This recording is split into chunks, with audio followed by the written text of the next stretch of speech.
Setelah 40 tahun mengembara di padang gurun, generasi lama telah mati karena ketidaktaatan. Sekarang, generasi baru berdiri di depan tanah yang dijanjikan kepada nenek moyang mereka. Tapi sebelum menaklukkan Yeriko, Allah menghentikan mereka sejenak di Gilgal untuk sebuah transisi penting. Bukan secara militer, tapi secara rohani dan identitas. Peristiwa ini terjadi pada tanggal 10 bulan pertama atau bulan Nisan. Sebagaimana tertulis dalam Yosua 4 ayat 19, ketika mereka pertama kali menginjakkan kaki di sisi barat sungai Yordan. Ini adalah bulan yang sama di mana Paskah pertama kali dirayakan di Mesir. Setelah menyeberangi sungai Yordan dengan mukjizat air sungai terbelah, saat kaki para imam menyentuhnya, bangsa Israel kemudian mendirikan kemah di Gilgal, sebelah timur kota Yeriko.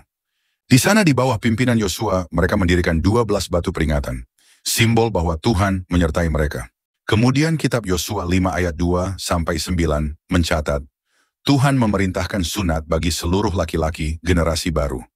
Karena generasi ini belum pernah disunat selama di padang gurun, ini bukan sekadar tindakan fisik, tapi simbol pemulihan identitas sebagai umat perjanjian. Setelahnya tempat itu kemudian disebut Gilgal, yang artinya digulingkan, karena Tuhan berkata, hari ini telah kugulingkan celah Mesir itu daripadamu. Yosua 5 ayat 9. Setelah sunat dan melewati masa pemulihan, pada tanggal 14 Nisan, bangsa Israel pun merayakan Paskah. Yosua 5 ayat 10-12. Perayaan Paskah kali ini berbeda. Mereka merayakan Paskah bukan sebagai budak yang dibebaskan, tapi sebagai umat yang siap untuk memasuki tanah perjanjian. Mereka siap menerima penggenapan janji Allah. Dan disinilah titik baliknya. Yosua 5 ayat 12 mencatat, setelah makan hasil negeri itu, roti tidak beragi dan gandum sangrai dari tanah Kanaan, maka mana berhenti diturunkan. Tuhan tidak lagi memberi mereka makan dari langit. Sekarang bangsa Israel harus hidup dari hasil tanah yang mereka kelola. Hal ini menunjukkan sebuah perubahan sikap yang signifikan dalam keseharian mereka. Dari ketergantungan terhadap penyediaan Tuhan, menjadi sikap bertanggung jawab akan apa yang sudah Tuhan siapkan bagi mereka. Ini adalah simbol dari kedewasaan iman. Gilgal adalah simbol.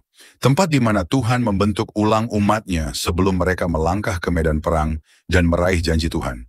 Di Gilgal, Allah mengajar satu prinsip penting mengenai adjust and adapt, atau menyesuaikan dan beradaptasi.